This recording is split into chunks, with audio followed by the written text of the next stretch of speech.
Surat Al-Mu'awwidhatain.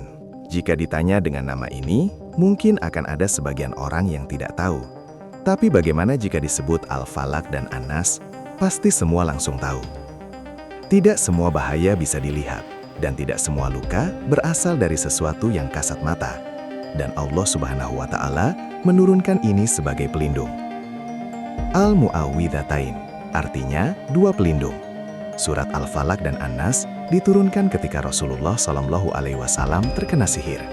Pelakunya adalah Labid bin Al-Asham, seorang Yahudi yang diperintahkan oleh para pemuka saat itu untuk melakukan sesuatu.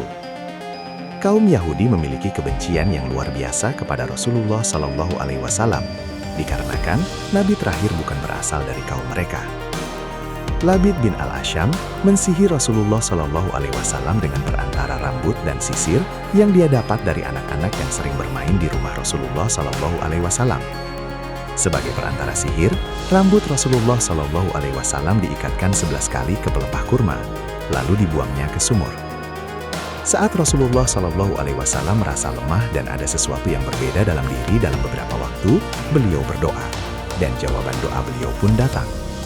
Rasulullah SAW bermimpi didatangi dua orang lelaki dan mereka duduk di dekat kepala dan kaki beliau. Mereka memberitahu bahwa Rasulullah SAW telah disihir oleh Labid bin Al-Asham berupa kulit kurma yang diikat rambut beliau sebanyak 11 ikatan. Setelah bangun, Rasulullah SAW menceritakan kepada istrinya, Aisyah radhiyallahu anha. Kemudian datang malaikat Jibril untuk menyampaikan wahyu yang berisi surat Al-Falaq dan An-Nas. Rasulullah SAW membaca kedua surat tersebut, terlepas semua bukul sihir, dan beliau kembali sembuh.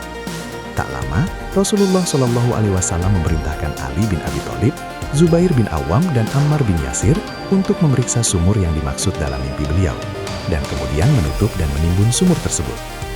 Kisah ini diriwayatkan dalam hadis riwayat Muslim dan Bukhari. Meski begitu, terdapat banyak perdebatan mengenai hal ini. Beberapa menolak pendapat bahwa Rasulullah SAW telah disihir karena merendahkan martabat kenabian.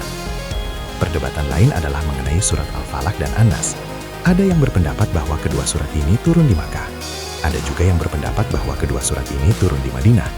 Dan pendapat lain, Abdullah bin Mas'ud menolak memasukkan kedua surat ini dalam mushaf karena prinsip kehati-hatian dan menganggap ini hanya sekedar doa, bukan wahyu. Surat Al-Falaq dan An-Nas, dua surat yang turun dalam satu paket, dua fungsi dan dua perlindungan. Al-Falaq melindungi dari faktor eksternal manusia seperti sihir dan kedengkian makhluk, sementara An-Nas melindungi dari faktor internal manusia seperti bisikan setan dan manusia.